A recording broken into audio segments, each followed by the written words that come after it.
wabarakatuh. Alhamdulillahilladzi ja'ala taqwa libasas sholihin. Ahmadu subhanahu wa ta'ala sidqil yakin. Asyhadu an la ilaha illallah wahdahu la syarikalah. Al-malikul haqqul mubin. Wa asyhadu anna rasuluhu khatamul anbiya'i wal mursalin. Allahumma salli ala Muhammadin wa ala alihi wa sahbihi ajma'in. Asyhadu an la ilaha illallah wahdahu la syarikalah wa asyhadu anna Muhammadan abduhu wa rasuluh. Rabbi shrah li sadri wa yassir li amri wahlul 'uqdatam min lisani yafqahu qawli. Allahumma la sahla illa ma anta taj'al hasanata idza syi'ta sahla. Ikhwatir sadakumullah, Bapak Ibu yang dirahmati Allah Subhanahu wa taala. Puji syukur kepada Allah Subhanahu wa taala pada hari yang berbahagia ini Allah perkenankan kita hadis yang sangat dicintai oleh Allah dan Rasul-Nya. Satu di antara taman-taman surga, rindukan manusia di muka bumi ini. Mestinya kita berbahagia karena dipilih oleh Allah Subhanahu wa taala atau forum ini, di mana Rasulullah sallallahu alaihi wasallam telah menjanjikan wa majtama'a qaumun fi baitin min buyutillah yadluna kitaballah wa yatadarasunahu bainahum illa nazalat alaihimus sakinah wa ghasyiyatuhumur rahmah wa khafathumul malaikah wa dzakarahumullahu fiman indah. Tidaklah satu kaum berhimpun di salah satu rumah Allah. Apa yang dilakukan ketika berhimpun di salah satu sudut rumah Allah ini, di Masjid Mukminah ini, tidak lain adalah tilawah, membacakan ayat-ayat Allah, wa yatadarasunahu bainahum, kemudian mengajarkan satu sama lain, ada mu'alim, ada muta'alim.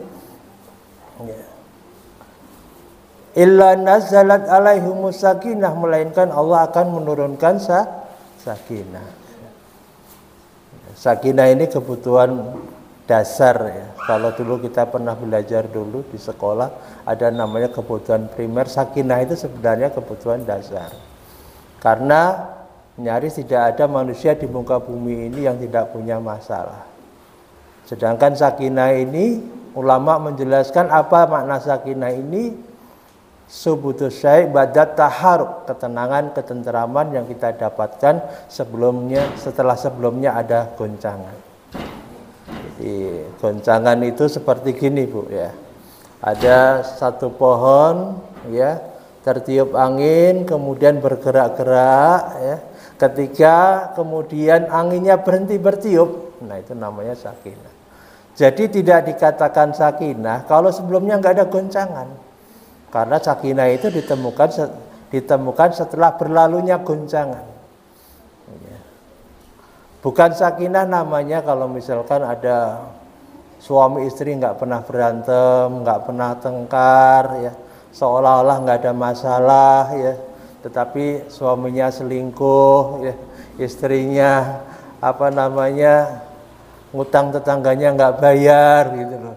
Istrinya bermain memasukkan laki-laki lain ke rumah, suaminya diam saja, itu bukan sakinah. Sama-sama paham, udahlah saya tahu istri saya begitu, saya sudah tahu suami saya begitu, itu bukan sakinah namanya. Membiarkan kemungkaran meskipun tidak ada pertengkaran, itu bukan sakinah. Apa ada model kayak gitu? Ada aja Bu ya, di perkotaan itu ada yang model kayak gitu. Laki-laki yang sudah tidak memiliki rasa cemburu kepada istrinya.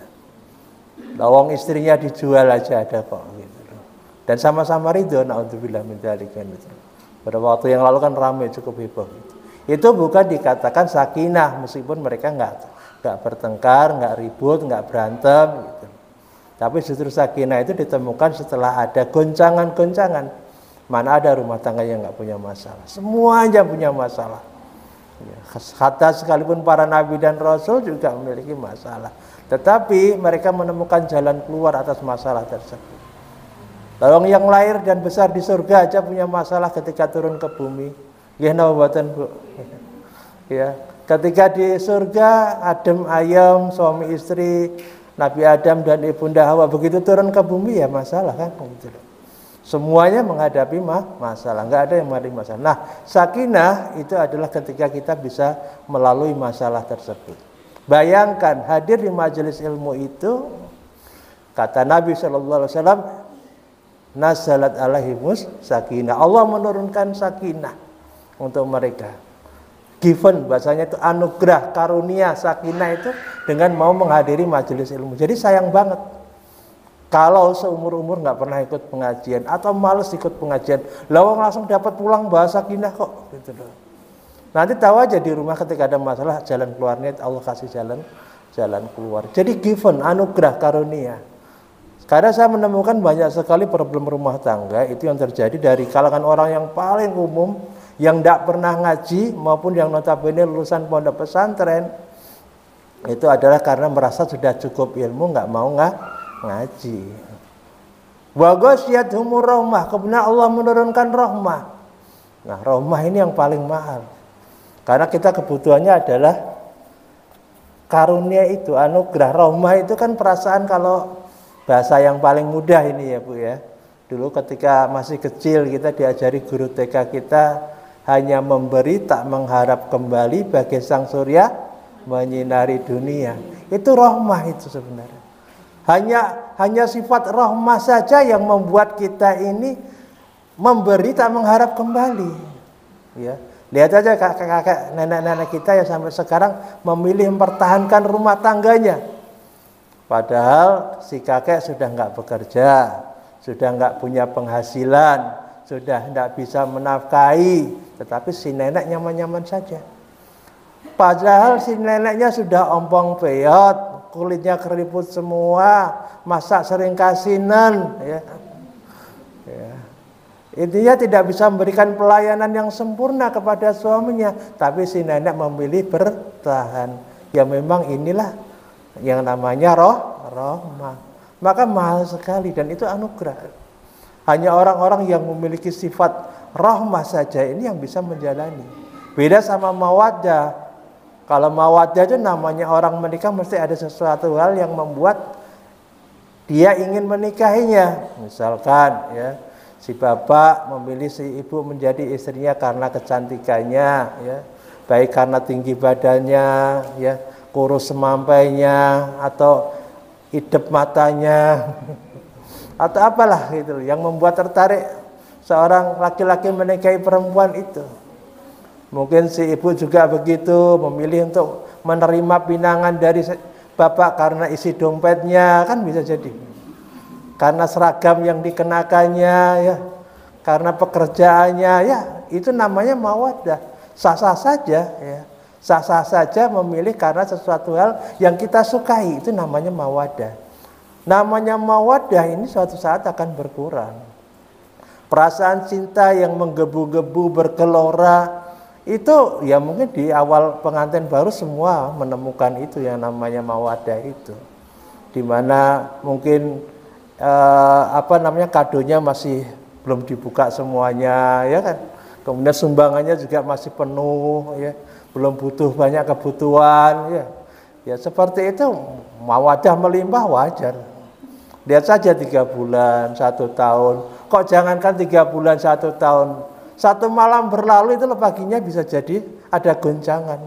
Oh ternyata suamiku kalau tidur mendengkur kenceng banget. Ya. Kalau itu tidak bisa merasa nyaman dengan itu, tiap malam mau tidur sama dia kok nggak merasa nyaman. Tapi kalau sudah merasa nyaman, ya, itu menjadi irama yang merdu. Mungkin kalau nggak ada dengkuran jadi malah mikir loh, ini bojoku nang ndi toh kok ada suara ngorok gitu lah gitu. Karena sudah menjadi irama yang merdu, irama yang sudah setiap hari didengar. Hanya 1 malam saja itu mungkin tidak merasa nyaman. Artinya apa? Untuk menuju rahmah itu mulai dari menerima kekurangan pasangan. Bayangkan kita hadir di majelis ilmu itu Allah kasih tunai yang namanya rahmah. Jadi yang sekarang ini mulai kekurangan perasaan cinta, hadirkan perasaan cinta dengan menghadiri majelis ilmu. Gak sekedar materi tentang keluarga ya Bu ya. Menghadiri majelis ilmu apapun ya. Ilmu apapun, ini kan rutin kajian di sini ini. Sering-sering lazimi aja. Cuman kalau bisa jangan ibunya aja semangat, bapaknya semangat dong, gitu loh. Karena bukannya ibu yang butuh cinta, bapak juga butuh cinta, ya. Jangan sampai ada cinta di rumah diabaikan, akhirnya mencari cinta yang lain. Naudzubillah min dzalik. Ya. Wa khafathumul malaika, bayangkan kita pagi ini sedang berdesak-desakan dengan para malaikat. Ya. Nggak kelihatan ya, namanya makhluk gaib, malaikat itu kan nggak kelihatan. Malaikat semua hadir, ikut menyimak materi kajian, ikut mengawasi, mencermati siapa yang ketika pengajian ngantuk, ya nggak apa-apa sih ngantuk, wajar, sakinah itu namanya kan gitu. Siapa yang rajin mencatat, ya, siapa yang menyimak dengan baik, ya semuanya ada pahalanya sendiri. Kata dari mulai mukadimah sampai akhir nanti tidur ada pahalanya Bu, dengan hadir di majelis ilmu. Kan ini taman surga. Bahkan misal ada orang ini lewat nih, mampir mau dudukan di depan, nggak niat mendengarkan kajian, dapat itu keberkahan dari majelis ilmu, masya Allah kan gitu. Maka rugi orang kok enggan untuk menghadiri majelis ilmu. Wadzakarahum wa fi man indah. Kemudian apa kata Nabi? Yang keempat adalah Allah akan mencatat nama-nama, Allah akan mengingat dengan baik nama-nama kita dan kemudian disebut-sebut dengan bangga di hadapan makhluk yang mulia. Malaikat sudah hadir mencatat siapa saja yang hadir. Udah ngabsen tuh siapa yang datang kan gitu. Ya. Ketika Allah menyebut nama-nama manusia yang mulia yang mau hadir di majelis ilmu itu, ya tinggal kayak bersatu. Oh ini tuh si fulan yang sering hadir di majelis ilmu. Oh ini tuh si fulan yang banyak amal soleh. Oh ini si fulan yang ahli ibadah. Ya, dengan bangga di hadapan makhluk-makhluknya yang mulia. Maka alhamdulillah pada pagi ini Allah perkenankan kita dari majelis ilmu ini. Karena kita tahu sejak kecil diajari orang tua kita bahwasanya menuntut ilmu itu wajib. Talibul ilmi faridatun ala kulli muslimin. Setiap muslim itu wajib untuk menuntut ilmu. Tapi tidak semua ilmu wajib ya. Karena ada ilmu yang fardu ain, ada yang ilmu itu fardu kifayah. Kalau kita menuntut ilmu itu lurus niatnya, caranya benar, ya insya Allah kita akan mendapatkan kebaikan ilmu. Jangan sampai hari ini kita ngoyak untuk ilmu yang fardu kifayah, tapi fardu ainnya malah nggak dapat. Banyak sekarang ini sekolahnya udah tinggi-tinggi, sudah S2, sudah S3, ternyata toharoh aja nggak ngerti, bersuci aja nggak ngerti. Saya ngalamin sendiri Bu ya, pas umrah kemarin menjelang pandemi ya, ada sekitar 20 jamaah yang bersama saya, ada di sebelah saya bapak-bapak perlente penampilannya, kelihatannya seorang yang berpendidikan ya. Ketika kemudian pramugari menyampaikan bapak-bapak, ibu-ibu silakan kalau yang akan menunaikan ibadah sholat kami sarankan tidak perlu untuk berwudu karena airnya terbatas, jadi silakan untuk bertayamum gitu loh. Maka semuanya tayamum ya. Kebetulan saya sudah selesai dan sebelah saya bapak itu tayamum, tapi model tayamumnya seperti orang yang berwudu tapi nggak pakai air. Kebayang nggak? Wudu nggak pakai air, nggak ada airnya gitu. Gimana coba bayangkan? Seperti wudu nggak pakai air ya. Tapi karena saya lihat orang berpendidikan, saya negurnya juga baik-baik. Sehingga maaf Pak, mungkin bisa ya bareng-bareng kita ulangi tayamumnya, barangkali ada yang kurang pas itu. Ya, alhamdulillah beliaunya mau. Itu mumpung masih baru berangkat itu. Bayangkan kalau sampai kemudian pulang sudah menunaikan ibadah umroh, nggak semua orang itu bisa umroh itu, tapi sholatnya nggak ada yang benar. Karena apa? Karena selama perjalanan sekitar 8 jam 9 jam itu ya harus melaksanakan berapa waktu sholat kan gitu loh. Tinggal jam keberangkatan pesawatnya. Berarti sholatnya batal semua. Tayamumnya nggak bener kan gitu. Itu namanya melewatkan ilmu yang fardu ain. Sementara mungkin sudah pendidikannya sudah tinggi. Sayang banget kalau begitu. Termasuk ya kita hari ini. Hampir rata-rata orang yang berkeluarga atau berumah tangga itu nggak tahu ilmu tentang keluarga atau rumah tangga. Itulah masalahnya sebenarnya. Kenapa perceraian itu sangat tinggi? Setiap tahun ada peningkatan sekitar 3% jumlah perceraian di Indonesia itu. Jadi kita pengajian baru berjalan berapa menit itu sudah ada yang bercerai itu. Sudah ada yang bercerai. Karena kalau di rata-rata per jamnya ada sekitar 40 orang bercerai gitu di Indonesia itu. Tingginya angka perceraian karena apa? Minimnya ilmu. Padahal ilmu berkeluarga itu termasuk ilmu yang fardu ain atau fardu kifayah, Bu? Fardu ain bagi yang milih berkeluarga, ya. Kalau milih menjomblo nggak menikah seumur hidup ya nggak fardu ain dia. Nggak punya kewajiban untuk menafkahi, nggak punya kewajiban untuk mendidik istri, kan berarti kan nggak fardu ain. Artinya apa? Ilmu yang wajib dimasukkan sebagai ilmu fardu ain adalah ilmu al-hal. Apa itu ilmu al-hal? Ada ilmu yang dengannya sehingga kita bisa menjalankan kewajiban, bisa menunaikan ibadah kepada Allah. Ya kalau mau umrah ya manasik umrah, mau pergi haji ya manasik haji. Harus tahu caranya bagaimana menunaikan ibadah umrah dan haji. Ketika belum menunaikan itu, ya mungkin belum wajib. Ketika dia mau berangkat ya harus tahu bagaimana ilmunya. Ketika dia menunaikan umrah maupun haji. Begitupun berkeluarga. Mungkin belum wajib ketika dia masih sendiri, belum menikah. Tapi begitu dia menikah, dia harus mengerti tentang hak dan kewajiban, mengerti tentang ya banyak hal ilmu tentang keluarga atau rumah tangga. Problemnya hari ini, banyak sekali di antara kaum muslimin itu yang menikah tanpa ilmu yang memadai tentang keluarga. Padahal yang namanya menikah itu enggak cuma hidup bareng, makan bareng, tidur bareng, enggak cuma itu. Karena 1 tahun kemudian ada bayi yang nongol, ya itu butuh ilmu. Anaknya bertambah dewasa, ada adiknya, itu juga butuh ilmu. Bagaimana memanage 2 anak, beda dengan 1 anak. Anaknya bertambah dewasa, sudah remaja, butuh ilmu lagi, dan itu ilmu terus menerus. Ya, itu ilmu terus menerus sehingga ya kebutuhan ilmu kita terhadap keluarga itu adalah sangat besar. Dan ilmu itu merupakan poros dan asas kebaikan. Kenapa dikatakan ilmu itu poros dan asas kebaikan? Ya karenanya kita jadi mengetahui, mengenali kebaikan yang bisa mengantarkan orang ke surga dan perilaku buruk atau kemaksiatan yang bisa mencelakakan orang hingga masuk neraka. Na'udzubillah min dzalik. Bapak Ibu yang dirahmati Allah Subhanahu wa taala, ada 2 peristiwa besar dalam hidup kita ini. Setiap kita mengalami. Yang pertama adalah saat kelahiran kita. Itu peristiwa penting. Kenapa saya katakan penting? Ya karena sejak saat itulah orang tua kita memberikan perhatian penuh atas kehadiran kita di muka bumi ini. Dari mulai memberikan nama yang baik, kemudian mendengarkan suara pertama terbaik di telinganya. Suara azan, dikumandangkan suara azan itu meskipun ulama berbeda pendapat tentang hukumnya itu, tapi nggak ada salahnya misalkan kalimat pertama yang terbaik yang kita perdengarkan kepada anak kita adalah suara azan misalkan gitu.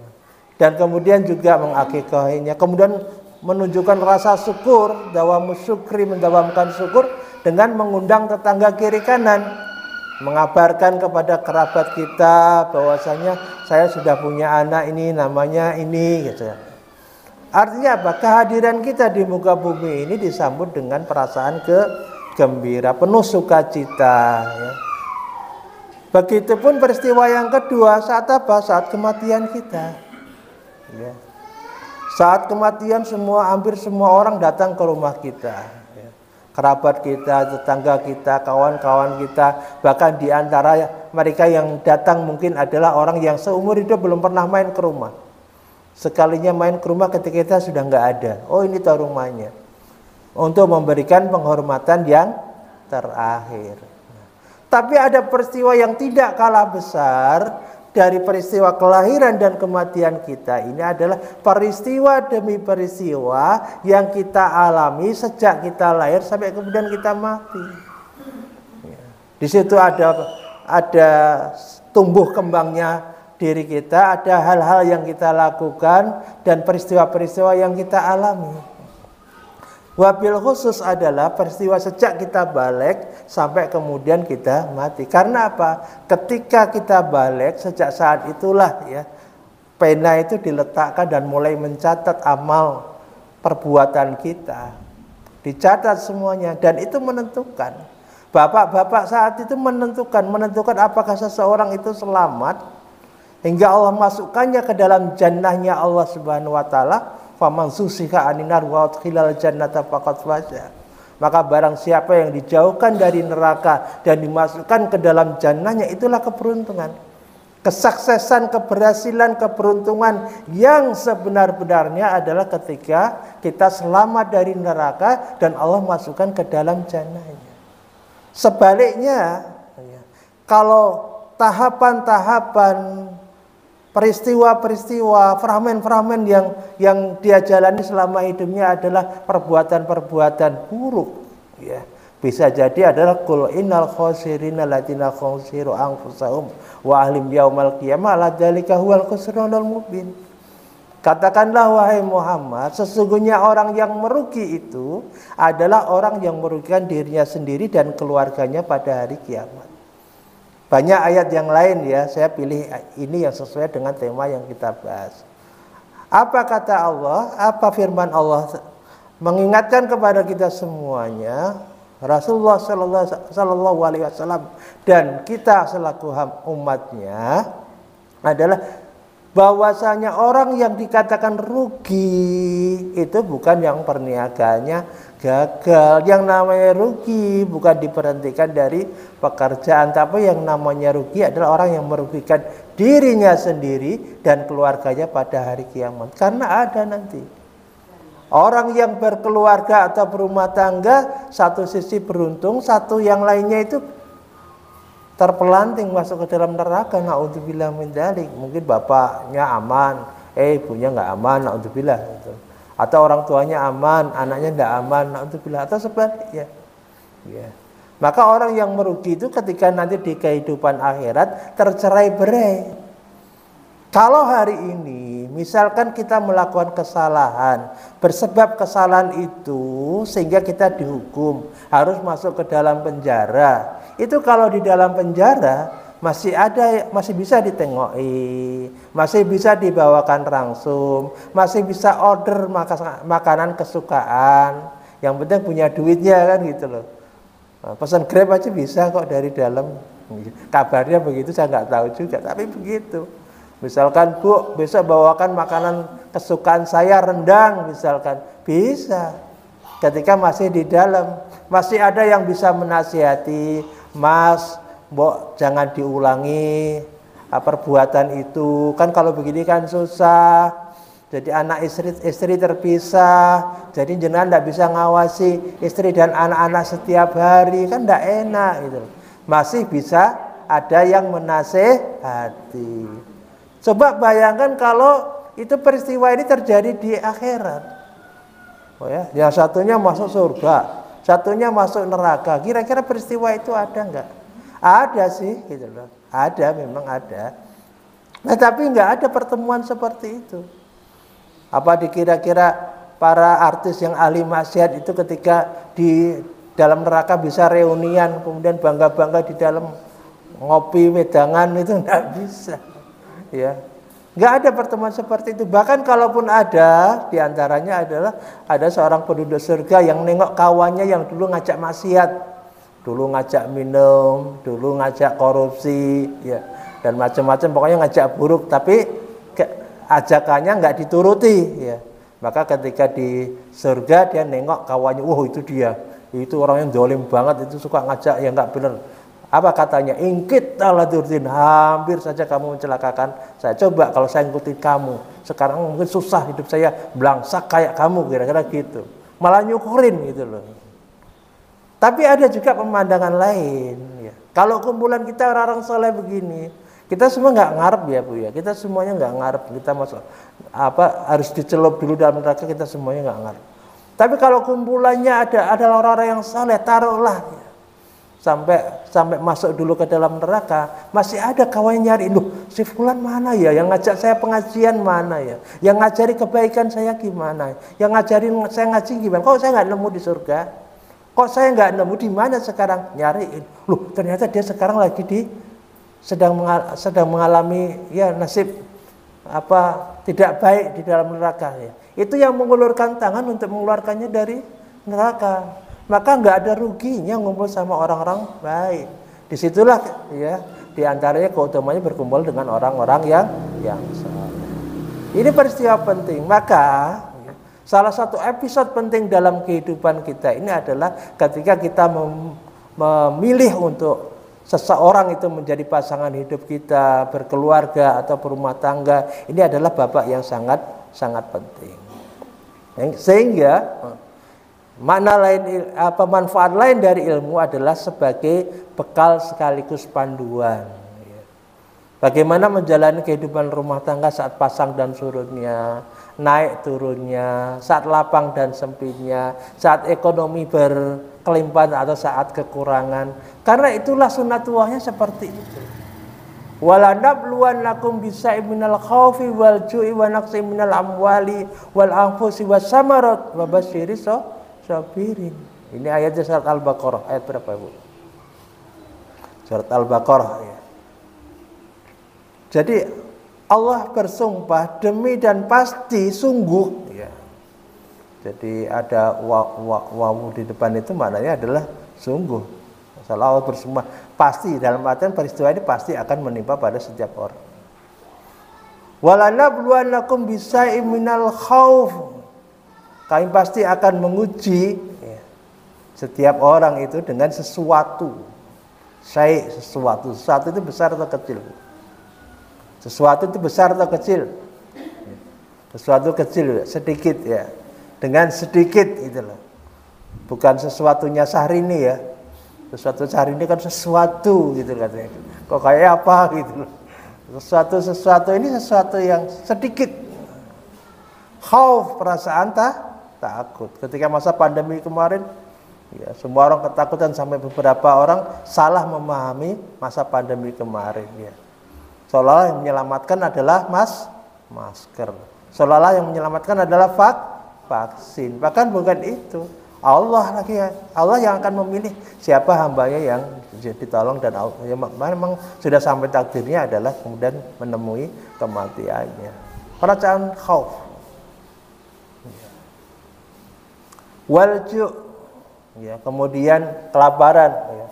Kita udah diancam-ancam ini Bu. Bank Dunia mengumumkan 2023 akan terjadi krisis ekonomi ya. Ya, ekonomi mengalami resesi global bahasanya 2023 ya. Ketika kita menghadapi resesi itu nanti ya kembali kepada sikap kita. Hidup ini nggak perlu rumit-rumit banget dan konon ya kalau masyarakat Indonesia jauh lebih siap menghadapi resesi ekonomi ya. Karena sekarang ini masyarakat Indonesia itu sebenarnya ya boleh dibilang ya sudah bisa mengurusi dirinya sendiri ya. Gitu Bu, rame-rame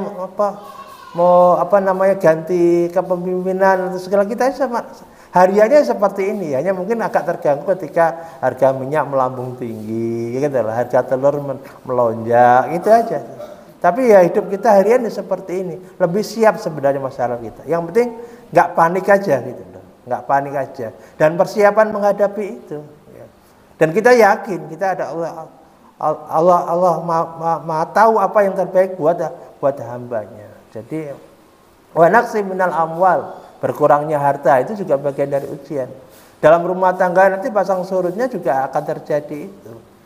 Enggak selalu suaminya dalam keadaan lapang terus ya. Karena ada juga Ustaz Salim Afila itu pernah cerita punya kawan bekerja di pertambangan batu bara, di coal mining, pertambangan batu bara. Saya juga punya kakak dulu pernah bekerja di pertambangan batu bara. Itu bagian buka wilayah, kemudian bagian driver lah itu lihat driver sekaligus buka wilayah itu puluhan juta gajinya Bu. Ya. Apalagi levelnya konsultan ratusan juta gitu. Itu di coal mining pertambangan batu bara. Nah suatu ketika kawannya Ustadz Salim ini di PHK tahun 2008 atau berapa itu kan ada krisis juga tahun-tahun itu ya. Itu di PHK. Dan kemudian setelah di PHK nggak ada pekerjaan. Apa pekerjaan? Pekerjaan hariannya cuma bagian tukang catat meteran listrik. Jadi keliling, bayangkan orang gajinya biasa puluhan juta. Kemudian sekarang pekerjaannya tukang mencatat meteran listrik, cekrek. Itu kira-kira berapa gajinya, Pak? Per cekrek itu berapa? Kecil sekali. Terus kemudian apa? Ya selain itu sore hari nyebrangkan anak-anak TPA sekolah, anak TPA nyebrang itu diniyah gitu seperti itu. Ya itu yang dilakukan ya. Tapi apa kata si suami ini sama istrinya? Bilang kepada Ustaz Salim Afillah, Masya Allah, Alhamdulillah nikmat sekali hidup ternyata begini ini. Nikmat bu katanya gitu. Karena apa? Istrinya merasa ya Allah terbantu sekali ya suami sekarang lebih banyak di rumah, tiap malam bisa qiyamul bareng gitu loh. Ada yang nganterin anak sekolah, antar jemput. Jadi jenengan hari ini bisa antar jemput anak sekolah, itu mahal sekali nilainya. Bagi sebagian orang itu mahal sekali. Karena banyak juga yang uangnya banyak, nggak bisa antar jemput anak sekolah. Bahkan mungkin belum ada, pernah saya punya kawan di Jakarta, itu ngeliling anaknya aja nggak sempat gitu loh. Iya. Karena pulang dari Jakarta kan tahu sendiri macetnya luar biasa. Sampai rumah itu malam, ya, anaknya sudah tidur. Sementara pagi-pagi buta, sebelum subuh dia harus keluar dari rumah. Karena apa? Kalau enggak nanti kena macet, sampai kantor terlambat. Jadi nggak sempat ngeliling anaknya aja nggak sempat gitu. Maka bisa setiap hari ketemu anak kita ya, bagaimanapun rewelnya, bagaimanapun menguji kesabaran kita, itu nikmat sekali, mahal sekali. Ya.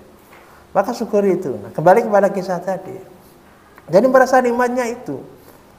Terus pernah suatu ketika Salim ketemu lagi, gimana Mas kabarnya sekarang? Alhamdulillah Ustaz, sekarang tabungan saya sudah menipis. Dompet saya sudah hampir habis isinya.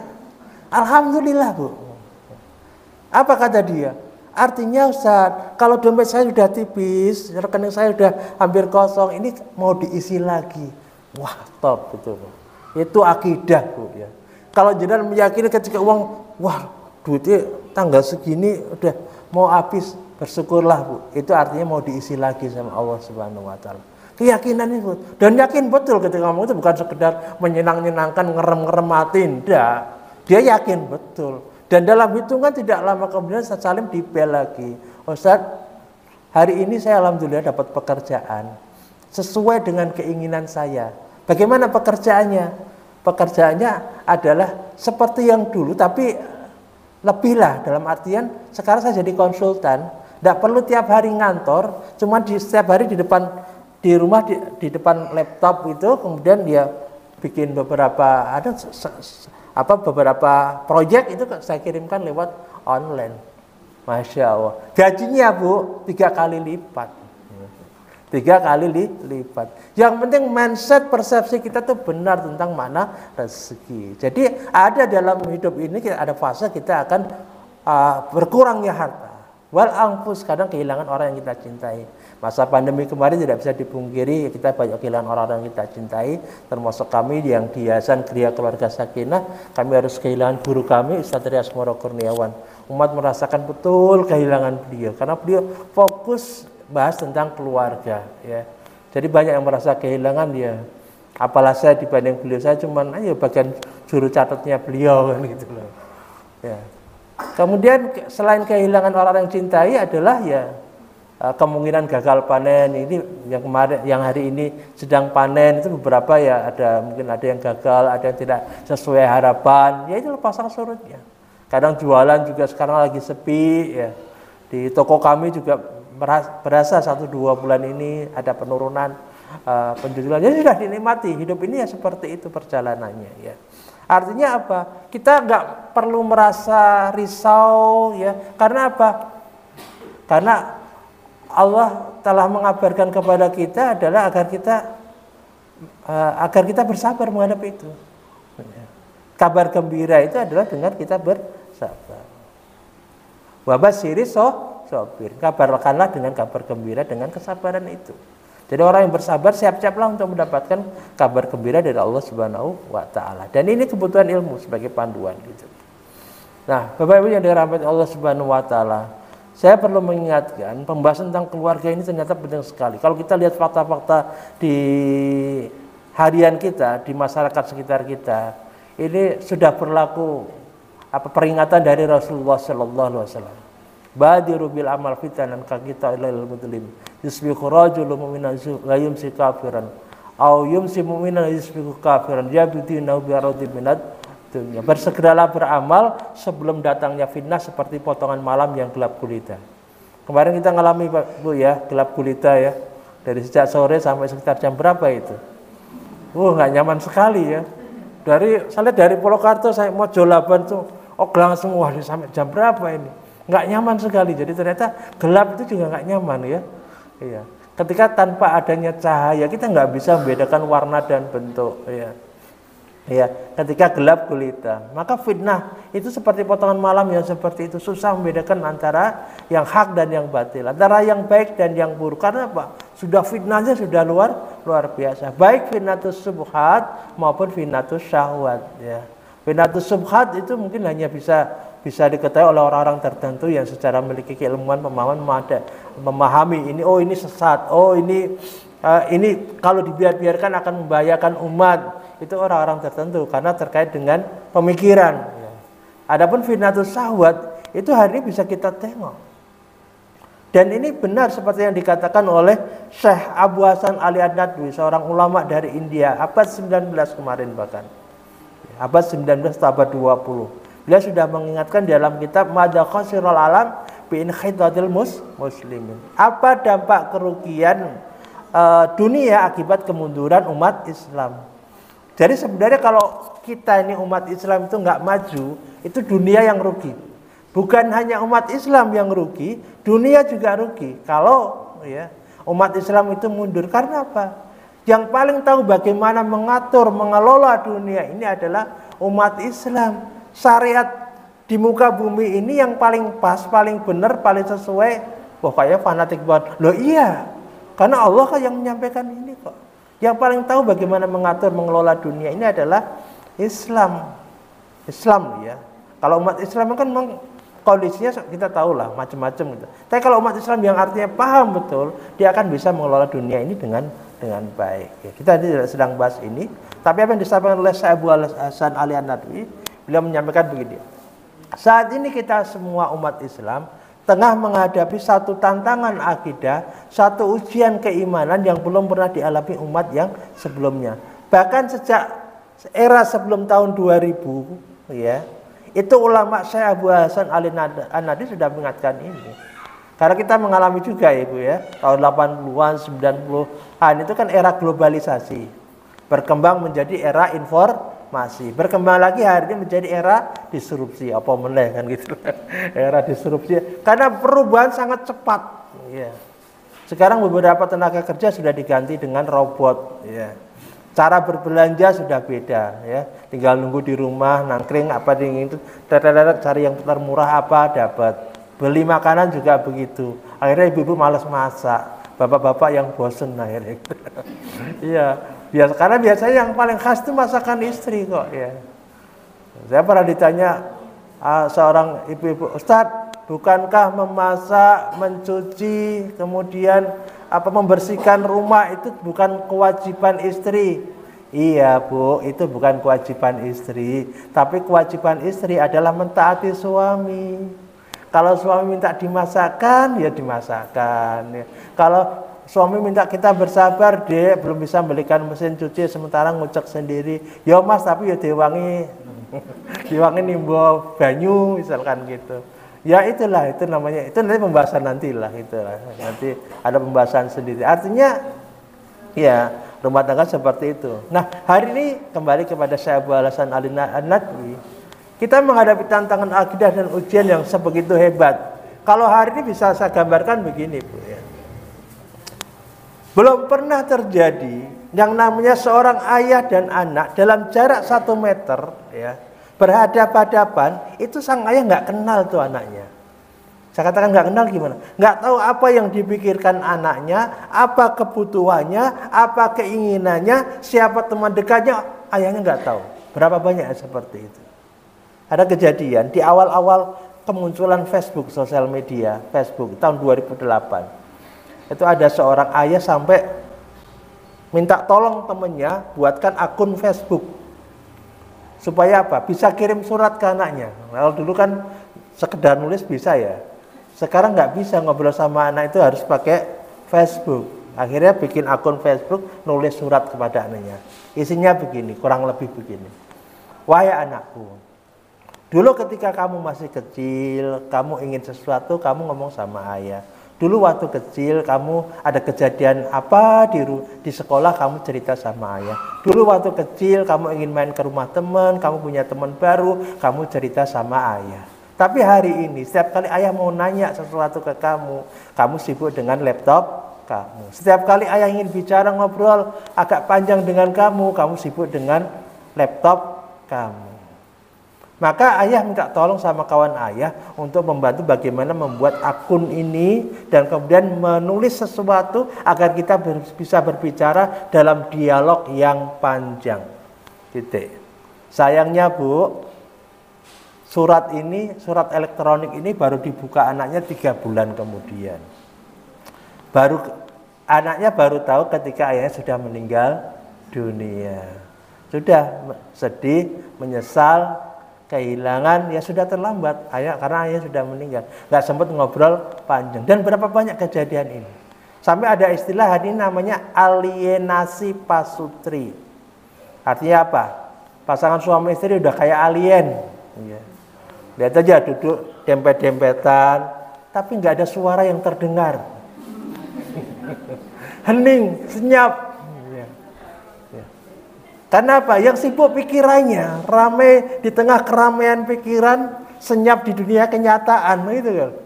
Ya, si suami sedang balesi chattingan di grup teman SMA-nya, ya, istrinya sedang chattingan di grup teman arisannya, kan gitu. Berapa banyak seperti itu, ya. Sekarang kalau kita ke tempat-tempat umum itu ya, seperti di bandara, di stasiun, kemudian di terminal, kurang lebih sama, sepi gitu loh. Kalau dulu kan ramai orang, teriak-teriak itu, sekarang enggak, sepi. Yang ngomong cuma suara perhatian gitu loh. Karena semuanya asik sendiri gitu loh. Tapi yang lucu kita dengar suara kecekikian gitu loh, ketawa sendiri, senyum sendiri, sedih sendiri kan gitu loh. Itu yang terjadi, namanya alienasi pasutri begitu. Maka di dunia modern, dunia psikologi nih Bu ya, itu ada namanya pillow talk. Dan dalam syariat Islam juga ada anjuran seperti itu. Kalau kita nggak punya cukup waktu untuk ngobrol panjang dengan pasangan hidup kita karena kesibukan kita, peluangnya adalah waktu mau tidur. Ya, mau tidur tuh ngobrol di atas ranjang berdua. Itu ngobrol ada kejadian apa. Ya. Jadi penting itu. Ya. Siapa tahu ya istri kesempatan untuk menumpahkan semua unek-unek pada saat menjelang tidur, ya siapa tahu ya suami siap mendengarkan gitu loh. Karena kalau zaman Rasulullah dan para sahabat itu memang rata-rata para bapaknya memang ya sibuk luar biasa, cuma beda sama sekarang ya. Kalau para sahabat dulu sibuknya dakwah, jihad fisabilillah. Jadi memang waktu bersama keluarga memang kurang. Tapi ketika ketemu dengan keluarga, dengan anak-anak itu dialog-dialognya qualified semua, berkualitas semua. Rasulullah ketika ketemu dengan anak kecil, Ibnu Abbas ya kalau nggak salah, sahabat Ibnu Abbas masih kecil, fatilah ya fatka, jagalah Allah maka Allah akan menjagamu. Itu dialog-dialog yang berkualitas. Ketika ngobrol di meja makan, makanlah dari makanlah pakai tangan kanan, makanlah dari yang terdekat. Itu sangat memberikan pendidikan itu, dan itu sangat dikenang oleh Ibnu Umar ya. Ya, anak beliau, anak tiri beliau ya dari Ummu Salamah kalau salah ya. Jadi seperti itu. Jadi bahkan sejak makan saja Rasulullah bisa menanamkan pendidikan bagaimana ada makan gitu loh. Dan itu dikenang karena kalau nggak dikenang oleh ya Ibnu Umar nggak mungkin beritanya sampai kepada kita, oh cara makan tuh kayak gini gitu. Jadi ketika waktu kita tidak cukup banyak dengan anak-anak kita, yang tidak kalah penting adalah bagaimana menjadikan waktu itu berkualitas. Ya. Artinya gini Bu ya, karena waktunya juga terbatas, tantangan kita sangat banyak. Sebenarnya nanti bisa ada tanya jawab ya. Tantangan kita sangat banyak di era disrupsi ini. Ini sekedar angka-angka saya sampaikan. Dalam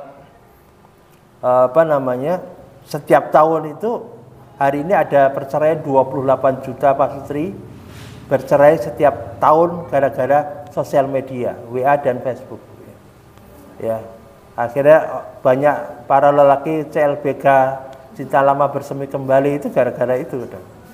Ya sekedar mungkin klik namanya, muncul di sosial media, habis itu dikontak, gimana kabarnya? Ya saya belum lama ditinggal suami, wah kesempatan gitu. Itu kan kacau kalau begitu itu ya. Jadi 28 juta pasutri itu bercerai gara-gara sosial media ini. Ya. Naik setiap tahun sebesar 3% ya. Kemudian di antara problem tadi anak-anak itu. Anak-anak itu sudah parah kan kalau kita melihat data-data di sini menyedihkan Ibu ya. Terutama kalau saya bahasakan di sini adalah porn addict atau pornografi. Ini sudah sangat serius. Dampak dari pornografi itu ada 58% remaja hamil di luar nikah berusaha untuk aborsi ya. Kemudian yang sudah melakukan hubungan seksual pranikah ada sebesar 63%.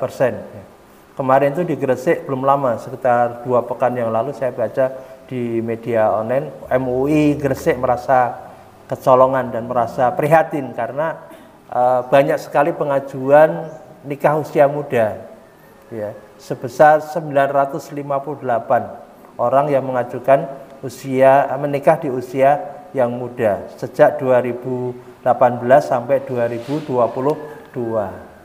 dan sebagian besarnya adalah karena hamil pranikah.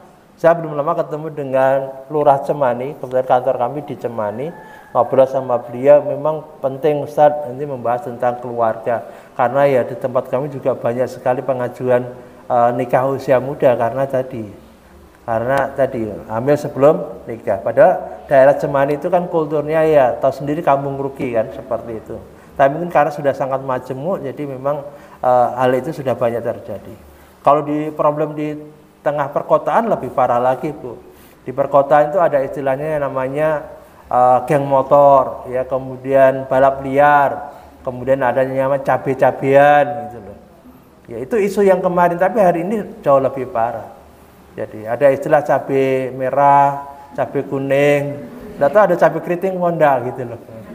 Ya, kabarnya kalau cabai merah itu adalah anak-anak yang diperlakukan orang tuanya kayak jahe langkung. Kalau ibu tahun 18, 19 tahun apa itu jahe langkung ya. Ya, pergi tidak diantar, pulang tidak dijemput, gitu tuh jahe langkung gitu. Ya karena apa? Sama ayahnya dimodali sudah dikontrakkan rumah sendiri, dikasih kendaraan sendiri yang dekat dengan kampus ya. Dengan fasilitas itu bukan menjadikan anak itu lebih semangat belajar, tapi justru itu dijadikan dia untuk modalin geng motor itu. Bahkan naudzubillah min dzalik ya. Ada anak-anak yang sampai ya menjual dirinya gitu loh. Untuk menjadi semacam piala bergilir dari para pembalap-pembalap liar itu. Dan entah berapa banyak, kalau Ustadz Bahtiar Nasir, kemudian Ustadz Bendri Jaisuroman itu menyampaikan tentang korban berapa banyak anak-anak muda yang mati sia-sia karena balap motor itu. Kok di sini di dekat rumah saya itu loh di Plumbon itu ada satu jalan yang menyeberang antara utara selatan jalan tengah sawah itu. Kalau malam juga apa malam-malam kok di tempat seperti ini ada keramaian seperti ini. Ya cuma nggak sering gitu loh. Tapi beberapa kali saya menemukan ini siapa sih gitu loh. Breng gitu lumayan kan radius berapa ratus meter itu Pak. Itu dari ya jalannya bagus, enak itu buat jalan. Kalau pagi-pagi buat jalan kaki enak dekat rumah saya Plumbon itu. Ya itu perlu menjadi keprihatinan kita semua. Anak-anak butuh mendapatkan sapaan ya. Tentu saja pertemuan yang sekali ini tidak mencukupi. Saya sengaja menyisakan sekitar 10 menit supaya nanti bisa ada tanya jawab. Sebenarnya kalau kita bahas bisa sangat panjang, tapi saya cukupkan dulu sampai sini. Barangkali ada pertanyaan, silahkan.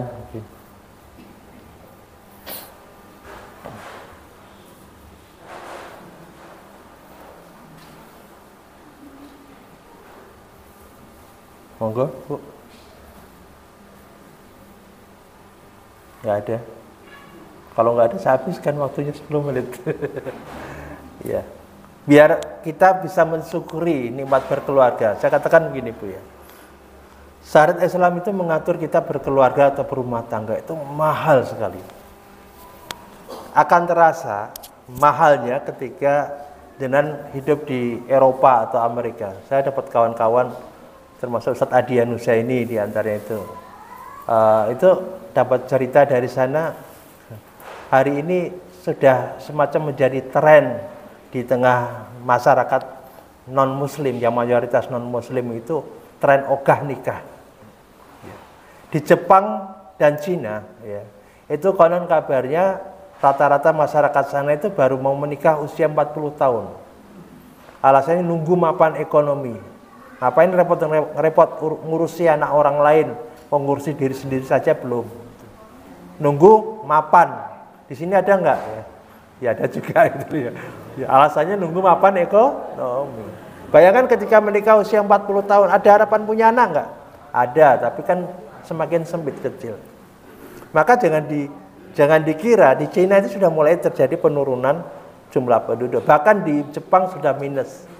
Angka pertumbuhan penduduknya sudah minus depopulasi. Di Amerika juga kurang lebih sama, hanya setengah yang mau menikah. Hanya setengah yang mau menikah. Nah, terus gimana mereka menyalurkan keinginan biologisnya, hasrat biologisnya? Ya mereka melakukannya di luar pernikahan. Ya masyarakat yang tidak mengenal agama kan sudah hal yang seperti itu biasa, Bu. Di Amerika hanya separuh yang ingin menikah. Di Eropa lebih parah lagi, kurang dari separuh yang ingin menikah. Jadi karena apa? Mereka menganggap menikah itu bukan sesuatu yang penting. Jadi ketika hari ini pun para wanitanya yang sampai mencapai pendidikan tinggi itu merasa sudah tidak lagi butuh yang namanya laki-laki. Jadi di masyarakat sana sudah seperti itu. Oh, saya bisa nyari duit sendiri, nggak butuh nafkah, nggak ada istilah nafkah dalam kamus mereka itu nggak ada nafkah dari suami itu, dalam kamus mereka nggak ada. Yang ada adalah ya tadi, saya bisa nyari duit sendiri kok. Kalau saya punya suami ya bisa bermitra, bekerja sama. Jadi merasa equal, merasa setara dengan laki-laki, sehingga nggak butuh menikah. Kondisi seperti itu. Belum lagi masalah ketergantungan mereka kepada orang tuanya luar biasa. Jadi jangan dikira semua masyarakat sana itu yang muda-muda mandiri, enggak juga, banyak juga masih tergantung sama orang tuanya, pemberian dari orang tuanya. Sehingga Eropa hari ini nyaris menjadi seperti kota yang menua karena penduduknya mayoritas orang tua. Ya. Jadi ada sekitar 20% total populasi di Uni Eropa itu usianya di atas 65 tahun, bahkan 6%-nya di atas 80 tahun. Jadi sudah banyak berkurang jumlah penduduknya, yang ada isinya orang-orang tua. Sampai di Spanyol itu ada namanya desa hantu. Maksudnya desa hantu gimana? Karena sudah nggak berpenduduk lagi. Ada 1.500 desa berhantu. Bayangkan, Bu, 1.500 desa berhantu. Artinya apa? Desa itu sudah ditinggalkan oleh penduduknya. Karena apa? Nggak ada orang di situ. Ya, nggak ada orang di situ. Sampai ada rata-rata desa di sana itu hanya dijual sekitar 120.000 pound sterling. Luasnya 35 hektar. Jadi cuma 1,9 miliar. Beli kampung cuma 1,9 miliar, coba bayangkan. Itu di Ngeruki aja belum tentu bisa beli tanah segitu. Sekitar di Ngeruki per meter sudah 5 juta kok sekarang ini kan permintaannya. Ini bisa beli kampung di Spanyol. Jadi kalau mau bangga-banggaan punya aset, nggak apa-apa, beli sana, beli kampung. Saya punya kampung di Spanyol. Yang tura-tura duit itu loh ya. Maka hari ini ya Islam itu kenapa disambut di masyarakat Eropa dan Amerika? Karena itu ada solusi di situ. Nilai-nilai berkeluarga itu masih ada. Hari ini senakal-nakalnya anak kita itu, ketemu orang tua masih cium tangan, gitu loh. Ya namanya nakal-nakalnya anak kita, itu masih orang tua masih dihormati, datuknya, kakeknya, itu masih dihormati oleh anak-anak kita. Di sana nggak ada. Kok jangankan kakek ya, orang tua sendiri mau ngobrol, itu kalau di sana itu aturan di sana, itu kalau anak sudah usia remaja, dia udah balik kalau bahasa kita, itu sudah berhak mengatur dirinya sendiri. Misal nih, dia bawa anak perempuan ke kamarnya, orang tua nggak boleh ngatur. Itu hak asasi anak gitu loh. Jadi kalau orang tua melarang itu bisa kena pasal melanggar hak asasi anak. Orang tua mau ngobrol sama anaknya itu dadakan harus nulis di secarik kertas, ditempel di pintu, nak, ayah mau ngobrol jam sekian, bisa atau enggak? Oh, sekarang lewat WA. Harus janjian dulu, karena apa? Anak sudah punya hak sendiri. Ya. Bayangkan kalau gitu. Bahkan ada istilahnya hak alat reproduksi. Jadi istri boleh, misalkan menikah dengan seorang laki-laki, ngomong, pokoknya saya selama nikah sama kamu nggak pengen punya anak. Ada di sana seperti itu. Oh, di sini aja ada kok. Saya kemarin negur, keliru mbak seperti itu. Hanya karena ya dulu dia sudah punya anak dari suami yang dulu. Nah, ketika menikah lagi dia nggak pengen punya anak. Nggak boleh kayak gitu. Tidak syarat nggak punya, kecuali kalau dia punya anak membahayakan jiwanya. Itu ya kasihan suaminya juga pengen punya keturunan dari darah dagingnya dia, nggak boleh kayak gitu. Nah kalau di Eropa udah biasa kayak gitu, berhak istri misalkan, pokoknya saya nggak pengen punya anak, saya mau nikah pengen, tapi nggak pengen punya anak. Ada juga yang pengen punya anak tapi nggak mau melahirkan. Jangan-jangan ada yang jadi penggemar nih bapak-bapak yang sepak bola gitu, istrinya juga artis itu nggak pernah melahirkan tapi anaknya banyak. Ada yang kulit hitam, rambutnya keriting, ada yang sipit, ya, kayak kulitnya kuning, orang-orang Jepang, ada yang ras Asia juga ada, yang Timur Tengah juga ada, anak-anak Surya diadopsi sama dia. Oh kalau kita lihat kayaknya baik banget gitu. Padahal aslinya dia nggak pengen punya anak, dia nggak mau melahirkan, tapi pengen punya anak. Akhirnya apa? Anaknya berwarna-warni gitu loh. Jadi cukup dong dia punya duit gitu loh. Tapi ya sebatas itu, mencukupi secara kebutuhan duniawi saja. Artinya ya itulah kondisinya masyarakat Eropa hari ini seperti itu. Jadi memang nilai-nilai keluarga itu mahal sekali. Ada satu film ya, mungkin sering ditayangkan di TV. Kok tahu ya? Kan saking seringnya ditayangkan jadi saya tahu. Tapi saya melihat dari sisi ininya, Bu. Jadi ada cerita itu di salah satu film, saya lupa judulnya apa ya. Listen to Kill apa itu. Jadi itu ada orang negro ya, tunawisma, jadi nggak punya rumah. Itu kalau di Eropa itu kan misalkan musim dingin itu boleh menempati rumah yang tidak ada penghuninya. Nah dia menempati ada satu rumah tidak berpenghuni, dia tempati sama keluarganya di situ. Nah yang punya rumah datang, yang punya rumah itu seorang pembunuh bayaran itu datang melihat mau diusir, nanya ke polisi, nggak boleh diusir. Karena aturan undang-undangnya adalah dia boleh menempati rumah yang kosong. Boleh diusir ketika musim itu sudah berlalu. Maka terpaksa dia menerima orang negro dan keluarganya itu tinggal di rumahnya. Ada adegan yang menarik adalah ketika sang pembunuh bayaran itu melihat salah satu anak dari keluarga negro ini, ya, ini mau melahirkan itu, yang lain mau support. Mungkin kalau bahasa sini, ayo, semangat gitu loh. Memotivasi supaya anaknya lahir itu. Dia ngelihat itu melongo. Ada ya seperti itu nilai-nilai. Ternyata Bu ya, melahirkan didampingi suami itu mahal sekali nilainya. Di sana nggak ada kayak gitu. Sudah mau lahir aja gitu. Jadi sampai ya kalau orang mau melahirkan di sana itu disubsidi pemerintah. Di Jerman itu ada subsidi, di Singapura ada subsidi, kemudian di Rusia juga ada subsidi. Jadi negara pengennya warganya berketurunan supaya nggak punah entitas manusia di sana gitu loh. Jadi hari ini ada, kalau Ustadz Adian Musa ini menyampaikan Eropa sedang mengalami Black Death kedua. Kalau dulu Black Death itu kematian massal karena wabah pes, ya hari ini karena mereka nggak mau berketurunan, jadi udah hampir habis warganya. Itulah kenapa Rasulullah mengatakan kita tazawwajul wadudal walud fa inni mukatsirum bikumul umam. Rasulullah bangga dengan umatnya yang banyak. Maka ibu-ibu semangatlah untuk punya anak. Iya. Bumi ini harus diisi oleh orang-orang baik. Ibu-ibu orang baik punya banyak anak. Baik, cukup sementara kurang lebih di doa, Pak. Mari kita tutup dengan doa ya. Inna wa malaikatahu yusholluna 'alan nabiyyi ya ayyuhalladzina amanu shollu 'alaihi wa sallimu taslima. Allahumma shalli ala Muhammad wa ala ali Muhammad wa ala alihi washabihi ajma'in. Alhamdulillahirabbil alamin. Hamdan syakirin hamdan na'imin hamdan yuafi ni'amahu wa yukafi mazidahu. Ya Rabbana lakal hamdu kama yamlik li jalali wajhika wa adibi sultanik. Rabbana zalamna anfusana wa illam taghfir lana wa tarhamna lakunanna minal khasirin. Rabbana la tuzigh qulubana ba'da idh hadaytana wa hab lana min ladunka rahmah innaka antal wahhab. Rabbana faghfir lana dzunubana waghfir 'anna sayyi'atina wa tawaffana ma'al abrar. Rabbana ighfir lana wa li ikhwanina alladziina sabaquna bil iman wa la taj'al fi qulubina ghillan lil ladzina amanu rabbana innaka ra'ufur rahim. Rabbana hab lana min azwajina wa dhurriyyatina qurrata a'yun waj'alna lil muttaqina imama. Allahumma arinal haqqa haqqan warzuqna ittiba'a wa arinal batila batilan warzuqna ijtinaba. Allahumma inna nas'aluka ilman nafi'ah wa rizqan thayyiban wa amalan mutaqabbala. Allahumma inna nas'aluka ridhal jannah wa na'udzubika min sakhatika wan nar wa na'udzubika min sakhatika wan nar wa na'udzubika min sakhatika wan nar. Rabbana atina fid dunya hasanah wa fil akhirati hasanah wa qina adzabannar. Subhanaka rabbika rabbil izzati amma yasifun wa salamun alal mursalin walhamdulillahi rabbil alamin. Al-Fatihah.